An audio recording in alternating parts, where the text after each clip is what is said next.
हाय दिनै लोगोफोर आं थानाय बिल्डिंआ बेनोमोन थांसै दालाय 23 आव गाखोनोसै ट्रेन बेंगलरनिफ्राय मा खालामनो परदेसि लाइफ बेखौनो मानसिफ्रा बुजिया मा खालामनो बिसिबां खस्थ' बाहेरायाव फैनानै खामानि मावो थेवबो माखासे हिनजावफ्रा बुङो आंलाय मा होदों आंलाय मा जाहोदोंलाय आंलाय मा गाननाय होदों बेफोरबायदि बुंबावो हौवाफोरनि दुखुखौ नोंसोर मा बुजिनो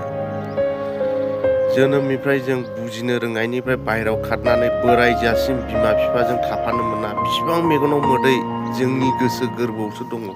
बेखौ सोर मिथिनो जोंसो परदेसि मानसियासो मिथिगौ बेखौहाय रावबोथ' मिथिया बेखौ बुंग्राया बुंथों जेबो नङा मा खालामनो बेनोसै आरो